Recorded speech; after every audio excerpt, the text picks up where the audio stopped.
북한을 방문 중인 시진핑 주석의 대북 특사가 김정은의 최측근 최룡해에 이어 북한 외교수장인 리수용과도 만났습니다. 김정은과의 만남이 최대 관심사로 떠오르고 있는 가운데 접견이 이루어질지 주목되고 있는데요. 네, 오늘 홍현익 세종연구소 수석연구위원, 김철우 국방연구원 연구위원 두 분과 함께 관련 이야기 나눠보겠습니다. 어서 오세요. 네, 안녕하십니까. 네, 보신 것처럼 숭타오 특사가 최룡해를 만났고 또 리수용과는 회담까지 가졌습니다. 이 같은 분위기가 좀 이어진다면 글쎄요, 김정은과의 만남 성사될 수 있을 것으로 보십니까? 어떻게 보십니까? 가능성은 커 보이는데요. 네. 그런데 이제 몇 가지 이제 김정은이 안 만날 수도 있는 요인도 있다. 왜냐하면은 과거에 중국에 당대한 다음에는 보통 정치국 상무위원급, 그러니까 서열로 볼 때 중국에서 한 10위 안에 드는 사람을 보냈는데 네. 이번에는 물론 당대당 관계에서 당의 문제를 설명하는 데는 적합한 책임자이긴 하지만 숭타오의 서열이 중국 내에서 한 50위 정도나 될까? 그 정도, 물론 장관급이긴 합니다. 근데 네네. 장관이 부총리급이 워낙 많은 거죠, 중국에. 그래서 김정은이가 굳이 안 만나줄 수도 있고, 만나준다고 하더라도 뭐 내일 아침 떠나기 전에 뭐 만나준다든지 이럴 수도 있다. 왜냐하면 예. 시진핑도 과거에 최룡해가 갔을 때 뭐 거의 안 만나주려고 그러다가 군복 입고 막 돌아다니니까 그게 눈에 거슬렸는지 민간인 복장을 하고 떠나기 직전에 잠깐 들려라. 그래서 만나준 적이 있고 그렇거든요. 그러니까 안 만나준다고 해도 저는 놀라지는 않을 생각입니다. 왜냐하면 김정은이의 의도가 지금 중국에 주는 메시지를 확실히 하기 위해서 안 만나줄 수도 있다라고 생각이 되기 때문에 만날 가능성은 높아 보이지만 그렇지만 안 만난다면 그 메시지를 다시 한번 잘 해석해 봐야 된다. 네. 김 의원님 만남의 가능성 어떻게 보십니까? 저는 이 상황이 그 맥락이 좀 다르다. 그러니까 트럼프 미국 대통령이 아시아 5개국을 순방을 하고 특히 북경 가서 시진핑 주석과 겉으로 보도되지 않는 깊은 얘기를 나눴을 수가 있고 그 의중을 메시지나 친서를 통해서 전달할 가능성이 있기 때문에 상당히 그 어떤 형태로든 최영해나 뭐 이수용을 통해서 간접 전달할 수도 있겠지만 김정은의 행태라든가 그동안의 여러 가지 그 관심을 끌고 자기가 모든 결정의 중심선상에서 어떤 그런 것을 보여왔기 때문에 만나줄 가능성도 있지 않느냐 이렇게 봅니다. 그래서 뭐 결정은 뭐 김정은의 의중에 있기 때문에 그러나 중요한 것은 이 시진핑 주석이 지는 태양이 아니고 떠오르는 태양, 새롭게 권력을 가지고 있는 그런 그 영향력하에 있고 또 트럼프 대통령 방북 베이징 방문 이후에서 이루어지는 상황이기 때문에 서로에게 의중을 타중하는 그 공동 관심사라는 게 뭐 단순히 당대회가 어떻게 됐냐 이런 것이 아니고 미중 간에 우리 북한의 비핵화 문제에 대해서 어떤 얘기가 오갔는가를 직간접적으로 확인하는 그리고 그 의도를 서로 의중을 탐색하는 정도의 그런 회동은 있을 수 있다. 네. 그러니까 형식은 어떤 형태든 간에 그런 가능성이 상당히 높고 이것을 통해서 이 가능성을 더 높여주기 위해서 그 이른바 테러 지원국 그 포함 이런 것이 미국에서 강력하게 압박 수단을 내놓을 만 했었는데 중대 발표라고 그걸 빼놨단 말입니다. 그런 여러 가지 상황을 봤을 때 중국이 원하는 전략적 목표는 다시 회담 국면으로 이 상황을 육자회담 국면으로 돌이키려는 그런 여러 가지 시도가 있기 때문에 그런 연장선상에서 이번에 숭타오의 방북이 상당히 상징성과 적시성의 측면에서 상당히 예의주시해야 될 그 포인트다 이렇게 봅니다. 네, 김 의원님께서 어떤 이야기가 오갈지까지 대략적으로 예상을 해주셨는데요. 만약에 숭타오 특사와 김정은 위원장과의 만남이 성사가 된다면 어떤 이야기가 오갈지 예측 가능하십니까? 네. 아니 무엇보다도 분명히 얘기할 거는 중국의 당 대회가 있었기 때문에 당대당의 중국 공산당의 당수의 그 메시지를 전할 필요가 있는 거예요. 그러니까 당대당 우호관계 또는 뭐 중국 인민과 북한 인민의 인민 간의 우호관계를 다시 한번 확인하기 위해서도 당대에서 일어났던 일을 일단 설명을 하겠죠. 그다음에 이제 그러나 우리가 더 중시하는 거는 지금 북핵 문제 관련해서 트럼프 대통령하고도 시진핑 주석이 회담을 했고 문재인 대통령하고도 회담을 했기 때문에 그걸 다 종합해서 중국으로서는 북핵 문제에 대한 우리 입장은 이런데 김정은 위원장이 첫째는 추가로 도발하지 말 것을 강력하게 촉구하고 요청을 할 것이고 두 번째로는 가능하다면 대화에까지 나와준다면 더없이 좋겠다. 만약에 대화에 안 나온다면 우리도 유엔 안보리 결의에 할 수 없이 원치 않지만 동의해서 제재에 지금 가하고 있지만 우리가 원하는 바는 아니지만 네. 당신들이 도발하니까 어쩔 수가 없다. 그런 메시지를 전하면서 그러나 대화에 나온다 그러면 향후에 제재가 풀려가는 쪽으로도 노력을 할 것이고 또 북중 간의 양자 관계에 있어서도 무역이 지금 많이 줄어들고 했지만 음으로 양으로 도와줄 수 있으니 대화에 나오면 정말로 좋겠다라고 하는 의향을 전할 게 거의 분명합니다. 만나준다면. 그런데 거기에 대한 김정은의 대답이 더 궁금한 거죠. 김정은이 거기에 어떤 대답을 할 것인지. 네. 그런데 이제 거기에 그런 상황을 판단하는데 김정은의 입장에서는 오히려 시진핑 주석한테 시 주석이 지금 어떤 입장에 있냐면 트럼프가 중국은 북한에 대해서 압도적인 영향력을 갖고 있는데 왜 영향력 행사를 안 하느냐 이렇게 얘기할 때 시진핑 주석은 트럼프한테 사실 우리 영향력 크지 않다. 친구고 뭐 무역도 많이 하지만 이거 핵 문제는 전혀 달라서 내가 하지 말란다고 안 할 사안도 아니고 핵실험이나 미사일 실험 뭐 이런 거는 우리도 적극적으로 하지 말라고 하지만 말을 안 듣는다. 그러나 당신이 북한하고 대화를 재개한다면 그거는 효과가 있을 가능성이 매우 큰데 왜 미국은 그 방식은 취하지 않고 자꾸 제3자인 우리한테 자꾸 얘기를 하느냐. 이렇게 얘기를 하는 거거든요. 네. 그런 상황이기 때문에 김정은이 시진핑 주석을 위해서도 우리 둘이 너무 친한 모습을 보이는 게 안 좋을 수도 있다. 이렇게 얘기를 하면서 중국의 뜻은 잘 알겠지만 그러나 우리가 지금 아직 이를테면 장거리 미사일 지금 발사할 준비가 안 돼서 그렇지 준비가 되면 쏠 의향이 있다라고 얘기할 수도 있고요. 따라서 중국의 얘기만 듣고 북한이 저는 대화로 나온다 이렇게는 상상하기가 어려운 상황이에요. 특히 만약에 중국이 엄청난 제재 해제도 용의가 미국을 설득해서 제재를 좀 완화시켜 준다거나 아니면 엄청난 뭐 사실상 경제 지원 같은 걸 해준다고 그런 적극적인 정책을 하면 혹시 몰라도 지금 중국이 근데 그런 제안을 할 수가 없는 상황이거든요. 네네. 그렇기 때문에 제가 볼 때는 큰 기대를 하기는 어렵다. 환구시보에 나온 얘기처럼 큰 기대를 하기는 어렵다 이렇게 보입니다. 네, 네. 김정은이 어떤 입장을 밝힐지가 관건이다 이런 말씀이셨는데요.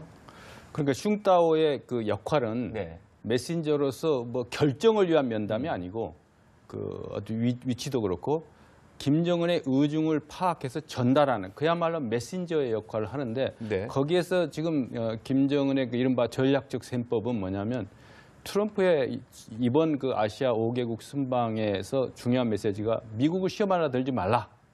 더 이상 그러면 어쨌든 이 변명의 시대는 끝났고 힘의 우위에 의한 강력한 어쨌든 제재를 가해지겠다는 그런 메시지를 전했지 않습니까? 네. 그렇기 때문에 이런 그 준비가 안 돼서 도발을 안 한다는 것보다 이 동북아 한반도를 비롯한 동북아 정세가 아주 복합적으로 이어지고 있기 때문에 시진핑 주석의 메시지를 듣고 자기의 입장을 얘기하는 그리고 아마 이 모든 과정에서 중국도 전략적으로 이거는 북미 간의 당사자의 문제로 이렇게 몰아가려는 그런 전략이 있을 겁니다. 북미 간에. 그러니까 당신이 먼저 조치를 취해라. 선조치하면 그럼 생각해보겠다. 뭐 이런 식으로 나올 거기 때문에 아마 면담이 이루어진다면 지금 시 주석을 미중 간의 그 여러 가지 논의된 사항이나 그런 내용을 그대로 사실관계를 확인해서 전달하는 네. 그 탐색적인 역할에 머물지 거기서 뭐 중요하게 막 이렇게 자기가 그 시 주석의 대변인인 양 이렇게 하는 게 아니고 그런 메시지를 전달하면 북경에서 판단을 하겠죠. 아, 지금 이런 상황이기 때문에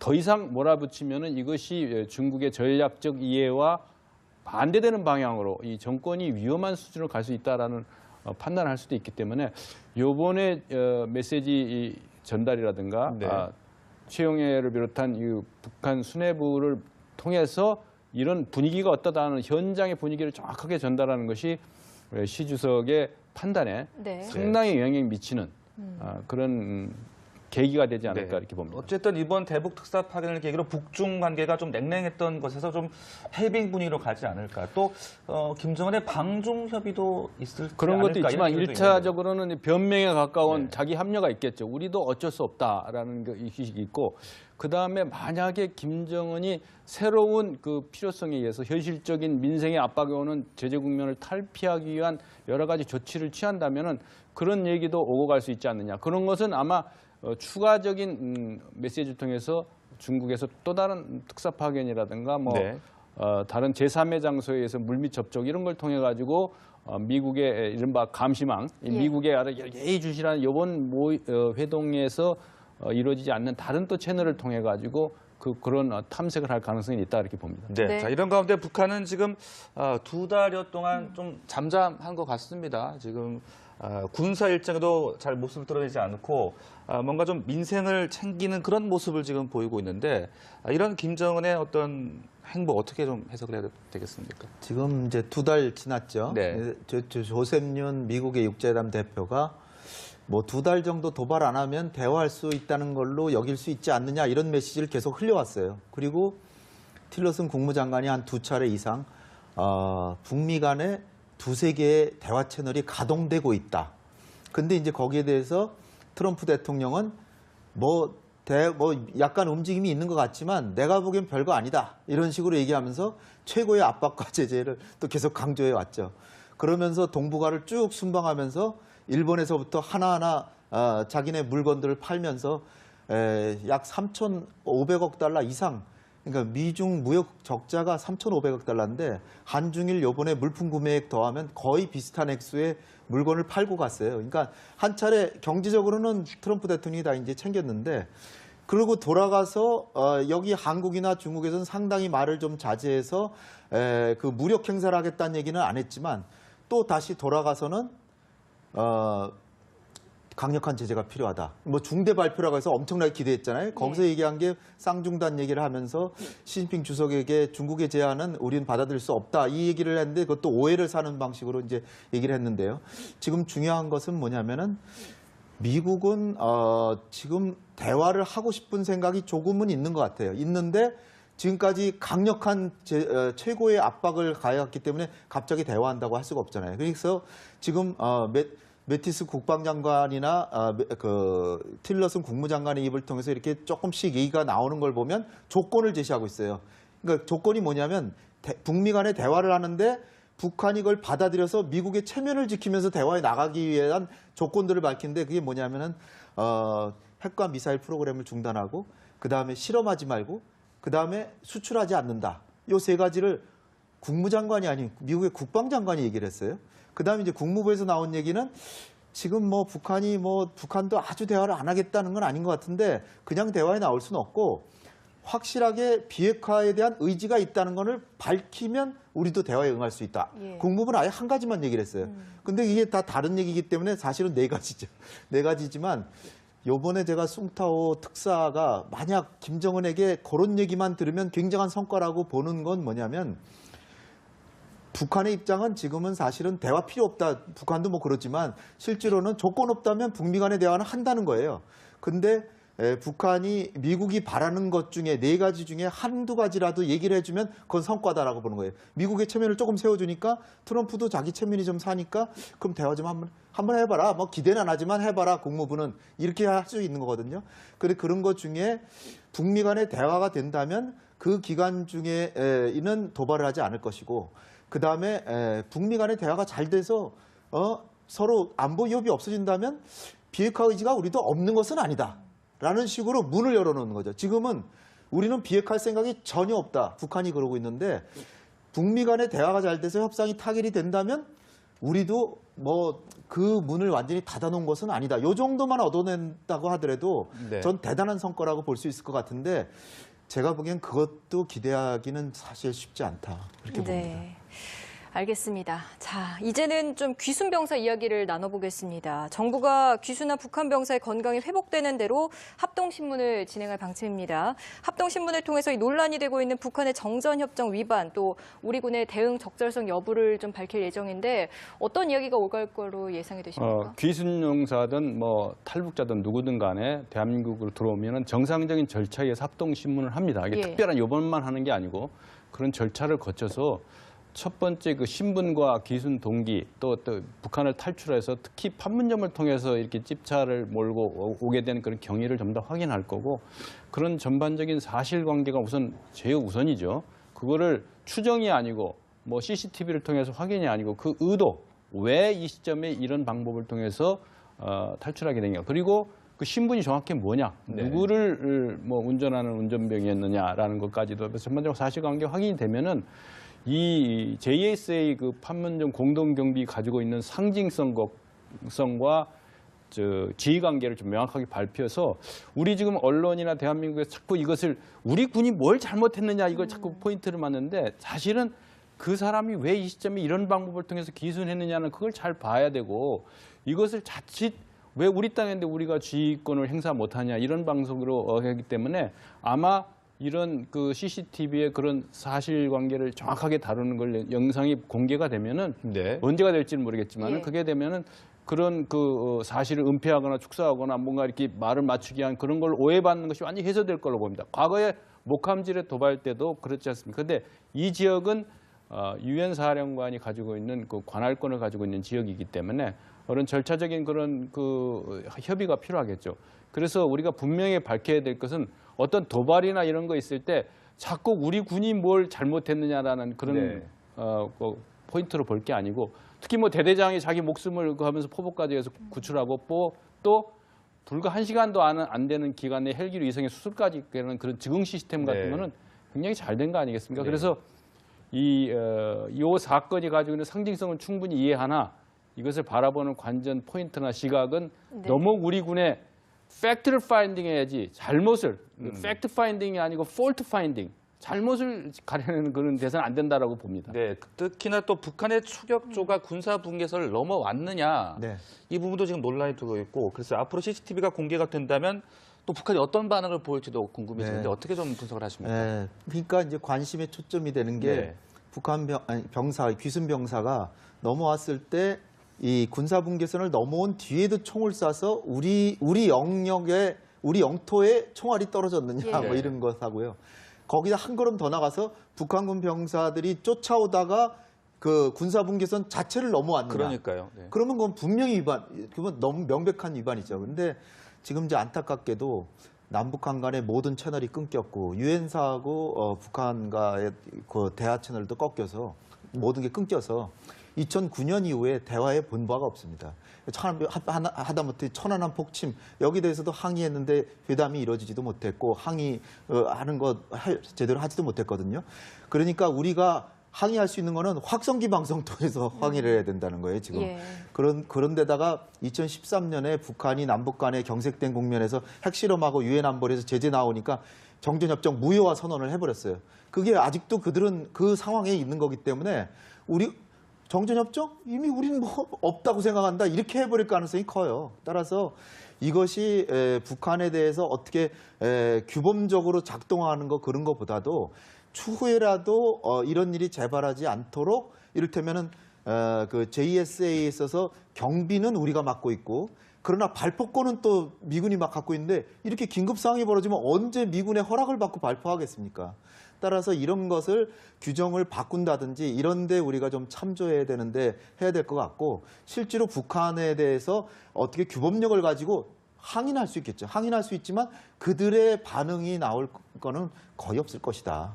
그리고 그들은 지금 생각하는 게 자기네 병사 하나가 남쪽으로 귀순했다고 하는 것 막는데 급급하고 네. 그런 소식이 어느 누구에도 북한 쪽에는 안 알려지기를 바랄 것이기 때문에 이 문제를 크게 자기네들이 키우려고 하진 않을 것이다. 그러나 문제가 커지면 대응은 하겠죠. 그에 따라서 우리 정부도 지금 사실 상황이 지금 북미 간의 대화가 되느냐 마느냐 평창 동계올림픽에 지금 평화 국면을 조성해야 되는데 지금 연말까지는 반드시 한반도의 평화 분위기를 조성해서 동계올림픽이 성공적으로 개최되는 게 우리 정부가 해야 될 일이기 때문에 이 문제를 너무 그렇게 크게 하는 것은 사실 유엔사와 우리 군 간의 역할 분담 예. 이런 거 조정하는 것이 더 현명하리라고 저는 봅니다. 네, 알겠습니다. 오늘 말씀 여기까지 듣겠습니다. 홍현익 세종연구소 수석연구위원, 김철호 국방연구원 연구위원 두 분과 함께 이야기 나눴습니다. 고맙습니다. 고맙습니다. 감사합니다. 북한을 방문 중인 시진핑 주석의 대북 특사가 김정은의 최측근 최룡해에 이어 북한 외교수장인 리수용과도 만났습니다. 김정은과의 만남이 최대 관심사로 떠오르고 있는 가운데 접견이 이루어질지 주목되고 있는데요. 네, 오늘 홍현익 세종연구소 수석연구위원, 김철우 국방연구원 연구위원 두 분과 함께 관련 이야기 나눠보겠습니다. 어서 오세요. 네, 안녕하십니까. 안녕하십니까. 네, 보신 것처럼 숭타오 특사가 최룡해를 만났고 또 리수용과는 회담까지 가졌습니다. 이 같은 분위기가 좀 이어진다면 글쎄요, 김정은과의 만남 성사될 수 있을 것으로 보십니까? 어떻게 보십니까? 가능성은 커 보이는데요. 네. 그런데 이제 뭐 몇 가지 이제 김정은이 안 만날 수도 있는 요인도 있다. 왜냐하면은 과거에 중국에 당대한 다음에는 보통 정치국 상무위원급, 그러니까 서열로 볼 때 중국에서 한 10위 안에 드는 사람을 보냈는데 네. 이번에는 물론 당대당 관계에서 당의 문제를 설명하는 데는 적합한 책임자이긴 하지만 숭타오의 서열이 중국 내에서 한 50위 정도나 될까? 그 정도, 물론 장관급이긴 합니다. 근데 네네. 장관이 부총리급이 워낙 많은 거죠, 중국에. 그래서 중국으로서는 북핵 문제에 대한 우리 입장은 이런데 김정은 위원장이 첫째는 추가로 도발하지 말 것을 강력하게 촉구하고 요청을 할 것이고, 두 번째로는 가능하다면 대화에까지 나와준다면 더없이 좋겠다. 만약에 대화에 안 나온다면 우리도 유엔 안보리 결의에 할 수 없이 원치 않지만 동의해서 제재에 지금 가하고 있지만 우리가 원하는 바는 아니지만 네. 당신들이 도발하니까 어쩔 수가 없다. 그런 메시지를 전하면서 그러나 대화에 나온다 그러면 향후에 제재가 풀려가는 쪽으로도 노력을 할 것이고 또 북중 간의 양자 관계에 있어서도 무역이 지금 많이 줄어들고 했지만 음으로 양으로 도와줄 수 있으니 대화에 나오면 정말로 좋겠다라고 하는 의향을 전할 게 거의 분명합니다. 만나준다면. 그런데 거기에 대한 김정은의 대답이 더 궁금한 거죠. 김정은이 거기에 어떤 대답을 할 것인지. 네. 네. 그런데 이제 거기에 그런 상황을 판단하는데 김정은의 입장에서는 오히려 시진핑 주석한테 시 주석이 지금 어떤 입장에 있냐면 트럼프가 중국은 북한에 대해서 압도적인 영향력을 갖고 있는데 왜 영향력 행사를 안 하느냐 이렇게 얘기할 때 간접 전달할 수도 있겠지만 네. 김정은의 행태라든가 그동안의 여러 가지 그 관심을 끌고 자기가 모든 결정의 중심선상에서 어떤 그런 것을 보여왔기 때문에 만나줄 가능성도 있지 않느냐 이렇게 봅니다. 그래서 뭐 결정은 뭐 김정은의 의중에 있기 때문에 그러나 중요한 것은 이 시진핑 주석이 지는 태양이 아니고 떠오르는 태양, 새롭게 권력을 가지고 있는 그런 그 영향력하에 있고 또 트럼프 대통령의 방북 베이징 방문 이후에서 이루어지는 상황이기 때문에 서로에게 의중을 타중하는 그 공동 관심사라는 게 뭐 단순히 당대회가 어떻게 됐냐 이런 것이 아니고 미중 간에 우리 북한의 비핵화 문제에 대해서 어떤 얘기가 오갔는가를 직간접적으로 확인하는 그리고 그 의도를 서로 의중을 탐색하는 정도의 그런 회동은 있을 수 있다. 네. 그러니까 형식은 어떤 형태든 간에 그런 가능성이 상당히 높고 이것을 통해서 이 가능성을 더 높여주기 위해서 그 이른바 테러 지원국 포함 이런 것이 미국에서 강력하게 압박 수단을 내놓을 만 했었는데 중대 발표라고 그걸 빼놨단 말입니다. 그런 여러 가지 상황을 봤을 때 중국이 원하는 전략적 목표는 다시 회담 국면으로 이 상황을 육자회담 국면으로 돌이키려는 그런 여러 가지 시도가 있기 때문에 그런 연장선상에서 이번에 숭따오의 방북이 상당히 상징성과 적시성의 측면에서 상당히 예의주시해야 될 그 포인트다 이렇게 봅니다. 네, 김 의원님께서 어떤 이야기가 오갈지까지 대략적으로 예상을 해주셨는데요.